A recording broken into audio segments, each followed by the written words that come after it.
ഈ ഫിറ്റ്നസ് നോക്കാൻ വേണ്ടി തുടങ്ങുമ്പോൾ തന്നെ നമ്മൾ നേരിടേണ്ട ഒരു പ്രധാന വില്ലനാണ് ഈ മധുരം എന്ന് പറയുന്നത്. അപ്പൊ പല ആൾക്കാരും ഈ മധുരം ആദ്യം സ്റ്റോപ്പ് ചെയ്യും, പക്ഷെ ഇതിന്റെ ക്രേവിങ് കാരണം വീണ്ടും അല്പം കഴിക്കും, പിന്നെ അതിൽ റിഗ്രറ്റ് അടിക്കുന്നതായിട്ടൊക്കെ കാണാറുണ്ട്.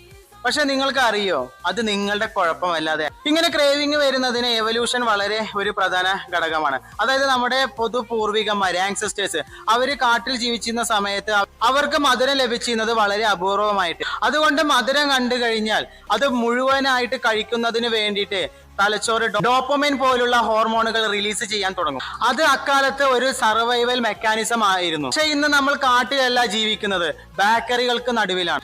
ശരീരം എപ്പോഴും പഴയതുപോലെ കഴിക്കി എന്ന് പറയും. പക്ഷെ നമ്മൾ ആ ഒരു എവല്യൂഷണറി ട്രാപ്പിൽ വീണ് കഴിഞ്ഞാൽ നമ്മൾ അസുഖത്തിലേക്കായിരിക്കും പോകുന്നത്. നമുക്കിത് കൃത്യമായ ന്യൂട്രീഷനിലൂടെ ഈ ക്രേവിങ്സ് മാറ്റിയെടുക്കാൻ സാധിക്കുന്നതാണ്. അപ്പൊ നിങ്ങൾക്ക് ഇങ്ങനെയുള്ള ഷുഗർ ട്രാപ്പിൽ നിന്നൊക്കെ രക്ഷപ്പെട്ട് ശരീരം ഫിറ്റ്നസ് ഒക്കെ ഓക്കെ ആക്കാൻ നിങ്ങൾക്ക് താല്പര്യമുണ്ടെങ്കിൽ നിങ്ങളെ ട്രോജൻ ഫിറ്റ് ഹെൽപ്പ് ചെയ്യുന്നതാണ്. അപ്പൊ ഞങ്ങൾ എങ്ങനെ ഹെൽപ്പ് ചെയ്യുന്നു എന്ന് നിങ്ങൾക്ക് അറിയണമെങ്കിൽ കമന്റിൽ HS എന്ന് ടൈപ്പ് ചെയ്യാവുന്നതാണ്. ഞങ്ങൾ നിങ്ങളുമായി കണക്ട് ചെയ്യും.